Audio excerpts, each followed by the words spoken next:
Hey internet, when I first got my iPhone, I loved it, but the battery was not powerful enough to keep up with me. So I got a tilt battery case for it. You're like, Nate, there's no way that is a power case. It is way too thin. And you're right, it's not, because it's a two-part case. And life was good until that shit broke on me. The first time it broke, Tilt replaced it. Then the second time it broke, they didn't, because I made the stupid mistake of admitting that this part was loose. Well, since I needed a new battery case and I didn't want to go the Tilt route since they shafted me on my warranty, I decided to go for the Jakpopin, however you pronounce this shit. This is a very thin battery case with a 3000 milliamp hour battery. Now that's not quite as big as my Tilt, which had a 3200 milliamp hour battery, but look how thin this is. This is the whole case. Now when I saw the case on Amazon, I thought that I would be able to disconnect the battery and use the bumper separately while I charged the battery. That is not the case, because when you do take it off, the aluminum part is very loose.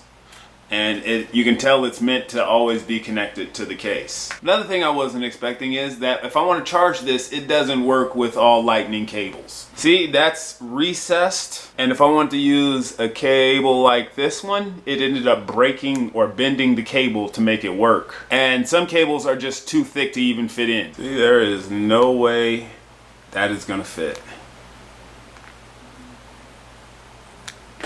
Just gonna fall out and not even charge it. Another thing I noticed about this case is when you are using it, it gets very fucking hot. There's no way this battery is as efficient as it could be. It's losing way too much energy and heat alone. Maybe that's why, even though it's almost the size of the Tilt, I get nowhere near the same charge I did when I had the Tilt up and running. I started charging this when it got to 1%, and it charged for about an hour and 15 minutes, and it went from 1% to 40. Now that might be enough for a lot of people, but if I was completely dependent upon just this case to get me through an entire day, it wouldn't. Now I do have the option of just taking it off and like putting in another case and just walking around while I charge it, and I do that sometimes. And plus, you don't need a special headphone jack if you use headphones. Most of these cases have this thick little layer, and it's hard to get to the headphones. This one is just beautifully set up. One of the drawbacks of having a thin and light battery case is it doesn't feel like it's protecting all that much. If I drop this phone on my screen, I am screwed. There's a lot of pressure put on the screen protector right now. I have dropped it before,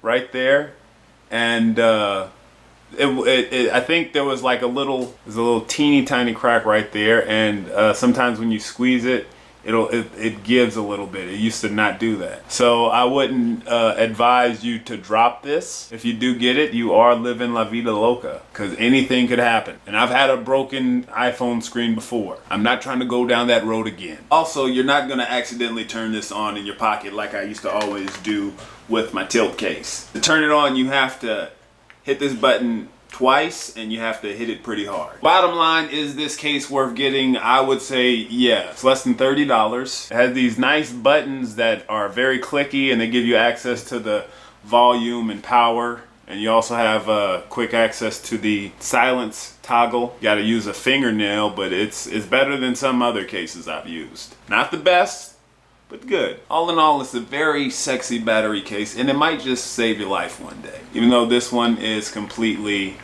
depleted.